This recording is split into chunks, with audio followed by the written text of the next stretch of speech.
আজ আমি তোমাদের সাথে নিরামিষ একটি দারুণ মজাদার স্ন্যাক্স রেসিপি শেয়ার করবো। তবে চাইলে তোমরা এটা কিন্তু আমিষভাবে বানাতে পারো। প্রথমে এখানে আমি এক বাটি চিড়ে নিয়ে নিয়েছি, যেটাকে ভালো করে ধুয়ে নিই, পরিষ্কার করে জল দিয়ে ধুয়ে নেব। 2-3 বার ধুয়ে নিলে পরিষ্কার হয়ে যাবে। তারপরে একদম জল ঝরিয়ে নিয়ে রেখে দেবো। রেখে মানে একটা প্লেটে উঠিয়ে নেব।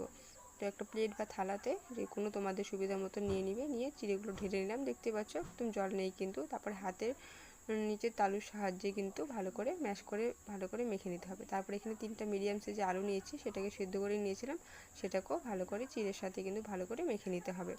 এখানে আমি গাজর কুচি দিলাম, তোমরা চাইলে ক্যাপসিকাম কুচি দিতে পারো, আর তোমার পছন্দ মতন সবজি ব্যবহার করতে পারো। তারপরে গাজর কুচির সাথে কিন্তু আলু আর চিড়েটা ভালো করে মেখে নিলাম, ভালো করে নরম করে ভালো করে মেখে নিতে হবে সুন্দর করে।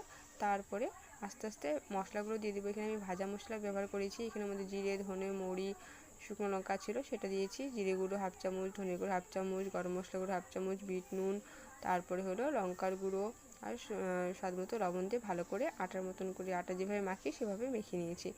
মাখা হয়েছে, তারপরে হাতের তালুতে নিয়ে এরকম গোল গোল করে এভাবে করে আমি এরকম রাউন্ড রাউন্ড সাইজে করে নিয়েছি। তোমরা চাইলে লম্বা শেপও করতে পারো, পছন্দ মতো সাইজে করে নিতে পারো, তোমাদের অপশনাল সেটা। এভাবে করে সমস্তগুলো কিন্তু আমি গোল গোল করে কিন্তু কাটলেটের একটা মাপ তৈরি নেব। এটা হলো আমরা বানাচ্ছি আজকে পোহা কাটলেট, পোহা কাটলেট বা চিড়ের কাটলেট বলতে পারো, সেটা বানাবো। এভাবে সমস্তগুলো বানিয়ে নিয়েছি। তারপরে এখানে একটা ঘোল বানিয়ে নিতে হবে, ব্যাটার তৈরি করে নেবো। তার জন্য 3 চামচ ময়দা আর 3 চামচ কর্নফ্লাওয়ার, এটা দিয়ে দুটোকে ভালো করে সামান্য অল্প লবণ দিয়ে ভালো করে অল্প অল্প জল দিয়ে একটা ব্যাটার তৈরি করে নেব। এটা বেশি পাতলাও না বা বেশি মোটাও না, মিডিয়াম ঘনত্বে ব্যাটার তৈরি করে নেব। তারপরে এখানে কোট করার জন্য আমি সুজি নিয়েছি, তোমরা চাইলে ব্রেড গ্রাম বা বিস্কুটের গুঁড়ো কিন্তু নিতে পারো। এখানে কোট করে নিতে পারো, এটা ক্রিস্পি হবে উপর দিয়ে, ভালো হবে খেতে। আর সুজির মধ্যে এভাবে করে কোট করে নিব। প্রথমে ময়দার ঘোলে ডুবিয়ে নিয়ে তারপরে কিন্তু সুজির মধ্যে কোট করে নিলে কিন্তু হয়ে যাবে। এইভাবে করে সমস্তগুলো আমি করে নেব। তোমরা চামচের সাহায্যে, হাতের সাহায্যে তোমাদের সুবিধা মতন করে নিতে পারো।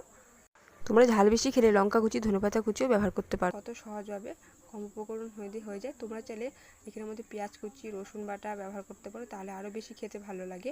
আমি এখানে নিরামিষভাবে বানাচ্ছি, সেজন্য সেগুলো কিছু দিইনি। তারপরে তেলটা গরম হয়ে গেলে মিডিয়াম ফ্লেমে উল্টে পাল্টে সমস্ত কিন্তু আমি কাটলেটগুলো ভেজে নেব। আমার রেসিপিগুলো ভালো লাগে অবশ্যই লাইক এবং কমেন্ট করতে ভুলো না। আর ভালো লেগে থাকলে ফ্রেন্ডস ফ্যামিলির সাথে শেয়ার করে দিও। ফেসবুক থেকে পেজটিকে ফলো করে দিও, আর ইউটিউব থেকে দেখলে সাবস্ক্রাইব করে দিতে কিন্তু ভুলো না। আর দেখো গোল্ডেন ব্রাউন যখন কালারটা চলে আসবে তখনই কিন্তু তুলে নেব। আর আমাদের এভাবেই কিন্তু সমস্ত কাটলেটগুলো ভাজা হয়ে গেছে। দেখতে পাচ্ছ। রেসিপিটা কেমন লাগলো অবশ্যই কমেন্ট করে জানিও। দেখো উপর দিয়ে ক্রিস্পি, ভিতর দিয়ে নরম, খেতে খুব স্বাদ লাগে কিন্তু দারুণ টেস্টি হয়।